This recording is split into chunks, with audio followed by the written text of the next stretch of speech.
It's Wednesday, the middle child of the week, too far from Friday to exhale, too deep in the madness to fake optimism with a straight face.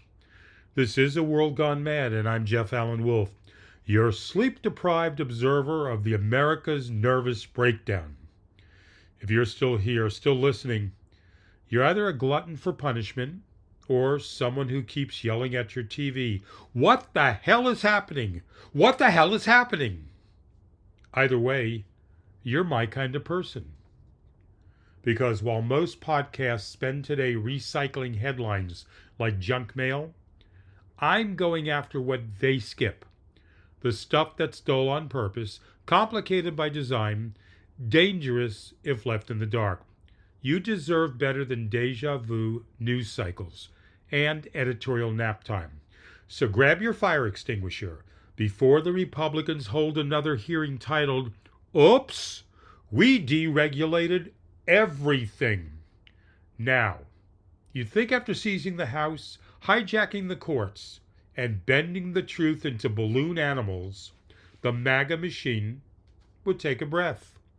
But no, they've moved on to cannibalism, and somehow Epstein's name is back in the mix. Speaker Mike Johnson just walked into a buzzsaw, and Donald Trump already repackaging the wreckage and calling it leadership. Johnson, under pressure from moderates and terrified of a 2026 bloodbath, dared to touch the third rail, publicly endorsing the full release of Epstein-related documents. 24 hours later, the base was howling. Marjorie Taylor Loonball Greene started dry-heaving Bible verses on X. Steve Bannon declared it an act of war against our side. So this episode, I'm cracking open the screaming match behind closed doors, the Epstein file tug of war, and why even Trump loyalists are starting to flinch. Because when Marjorie Taylor Greene becomes your voice of reason, you know the universe has slipped a disc. Here's what just blew up between Speaker Mike Johnson and Donald Trump, and why it matters. So let's get this straight.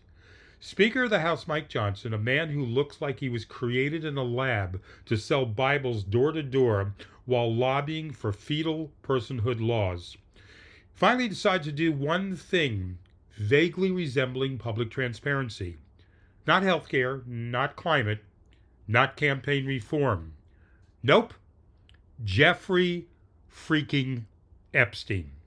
He walks out, Mike Johnson, chin up, spine stiff, and says, "Let's release the full Epstein client list." Whoa! Hold the phone. Someone in the GOP just did something that might accidentally benefit the public? That must have set off alarms at Mar-a-Lago. Sirens, smoke, Bannon emerging from a tanning bed screaming, "It's a trap! He's trying to kill us all!" Because within 24 hours, the Republican base went from chanting, "Where's the list? Where's the list?" to "Burn the heretic." And here's the part where reality snaps like a rubber band across your face.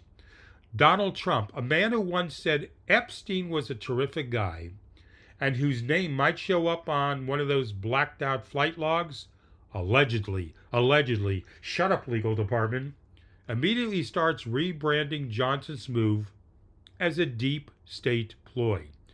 The same Johnson who thought marriage meant a man, a woman, and a Chick-fil-A drive-thru on Sunday, which ironically is closed. And somehow he becomes the villain in MAGA world? Why? Because he touched the Epstein files. Because somewhere deep in the festering belly of this party, the new rule is, "Thou shalt not expose the secrets that keep the donors nervous."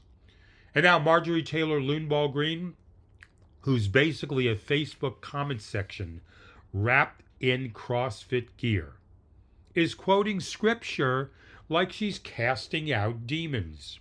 And Steve Bannon? Steve Bannon called it a betrayal of the movement.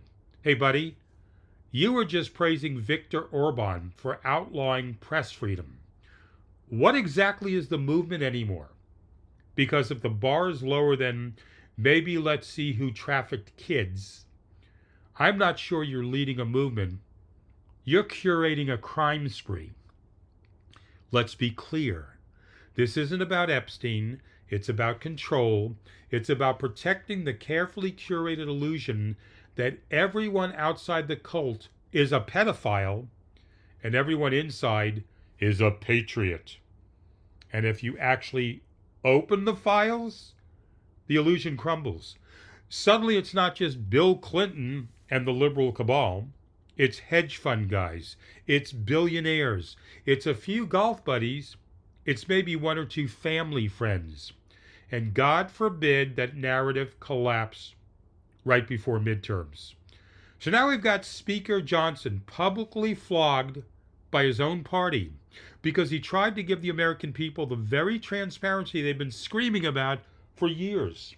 And Trump is already shaping it into a loyalty test. You're either with me or out in the daylight squinting and pretending you're not lost. When a party can't even agree that releasing the names of people who flew on a pedophile's jet might be a good thing, we've gone beyond dysfunction. We've entered the phase of circular fire squad governance, where truth is treason and basic decency is a liberal plot. Meanwhile, Matt Gaetz is suddenly tweeting about witch hunts, and Lauren Bobblehead Bobbert is hosting a Save the Secrets fundraiser at a Bass Pro Shop. Because this isn't politics anymore. It's professional gaslighting, wrapped in a flag, sold with a promo code, and sealed with a kiss from the Florida swamp. Welcome to the cannibal buffet, where the only rule is eat before you're eaten. So guess what time it is? That's right. It's time for another round of let's pretend we're fixing the student loan crisis while quietly screwing everyone again. Because nothing says bold reform like rearranging the deck chairs on the Titanic and handing the bill to people already struggling to stay afloat. This week, the administration rolled out a shiny new student loan overhaul. And on paper, sure, it looks like progress. More income-driven repayment plans, some forgiveness tweaks, fewer people getting set on fire by interest rate. But in reality, the system is still a flaming vending machine that eats your paycheck, spits out a diploma, and then tells you to apply for a second job at Arby's. And let's not forget, we've got an entire generation paying $700 a month for the privilege of working remote jobs that don't come with health insurance, just a sticker that says, "You're doing great." But sure, go ahead and drop another acronym-filled program that requires a calculator, a spreadsheet, and a minor in tax law to understand. The financial squeeze is real. The relief? Still theoretical. So my question is, who actually wins in this new student loan overhaul? And why it still feels less like help and more like the same old pile of crap, just reheated. So here's the deal. 8 million borrowers. On August 1st, they start bleeding interest again.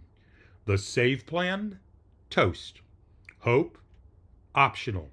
And the government's basically handing student loan borrowers a bill. You had dreams? That'll be $3,500 extra per year. Thanks. This isn't a policy shift.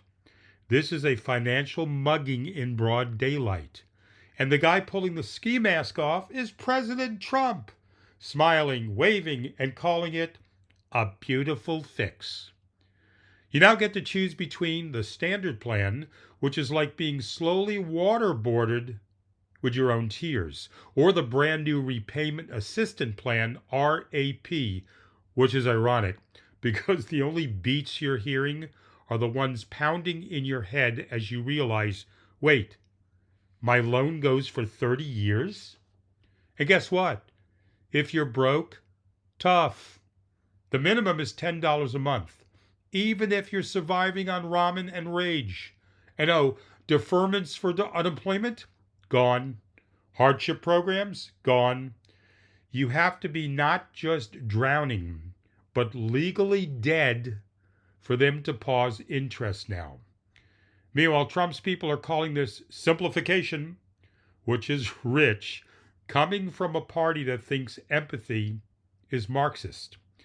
It's like they looked at the broken machine and said, let's give it fewer buttons, make each button cost more, and then set the whole damn thing on fire. And behind the scenes, even Republicans are quietly sweating because nobody wants to run for re-election on, we turned the Department of Education into a call center that's closed on Mondays. So yeah, this isn't just bad policy. It's cruelty dressed in a cap and gown, marketed as efficiency.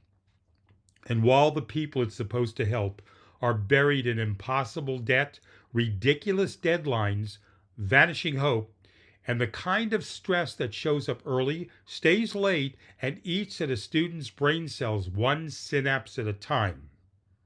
If you got student loans, August 1st is coming, and it's not fucking around. Next up, the Trump administration just fired over a dozen immigration judges. Why? Because they weren't conservative enough. Forget the backlog, forget due process. This is a political purge in robes. And the message is clear. Get in line or get out of the court. Hope you like chaos, because immigration just got even more broken. 17 immigration judges fired. Not because they broke the law. Not because they screwed up a ruling. Not because they showed up drunk with a mariachi band and a bottle of mezcal. They were fired because they didn't kiss his ring. They didn't pledge allegiance to a political movement in black robes. This is happening during the worst backlog in U.S. immigration court history. 3.5 million cases. They could have hired more judges. They were funded to hire more judges. Instead, they fired the ones already doing the job because they weren't in alignment. You know what that is? That's not reform. That's a purge. It's the judicial version of you're either with us or you're gone. Bye-bye. You want due process? Get in line behind ideology. You want fair courts? Better check your politics at the door or you're next to go. This isn't about making the system better. It's about making it obedient. They're not interested in immigration justice. They're interested in immigration control, political, permanent, and personal. You want to talk about law and order? Fine.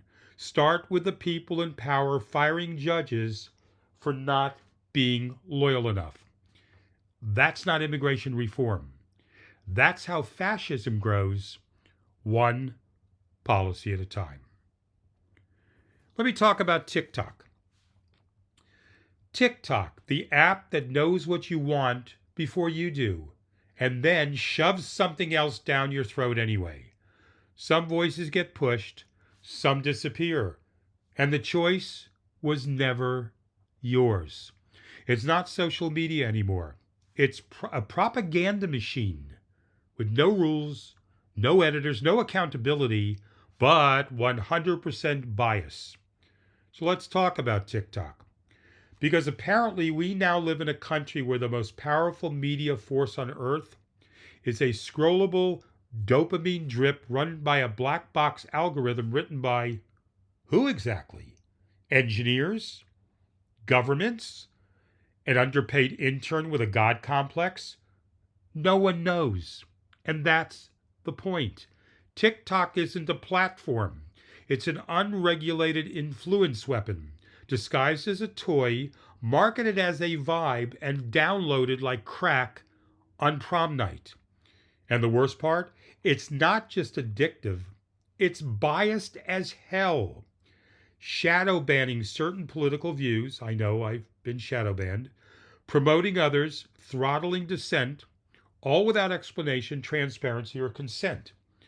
You could be watching a video on climate change, for an example, and suddenly you're 3 swipes deep into some guy screaming that libraries are Marxist.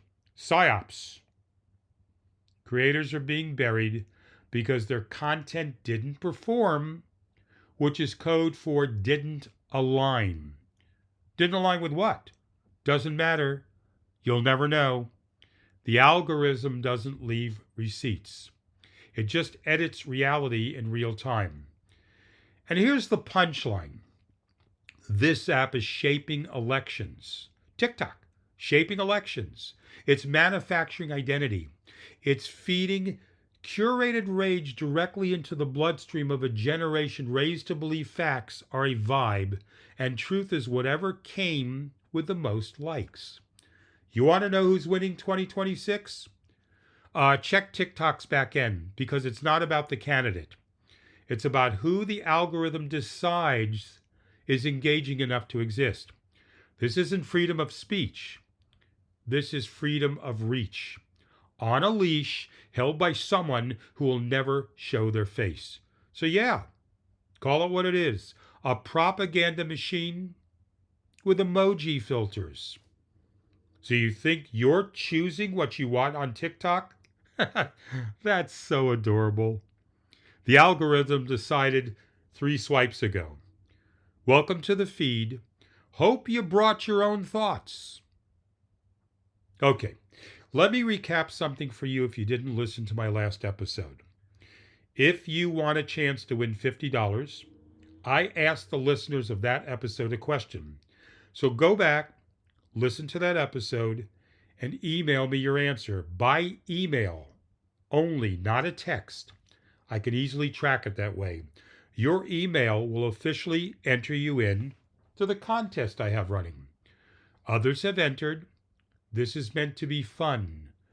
Please join them. You have until Monday, July 21st at 3 p.m. Eastern Time. I will announce the winner of the Amazon gift card on Monday's episode, next Monday's episode.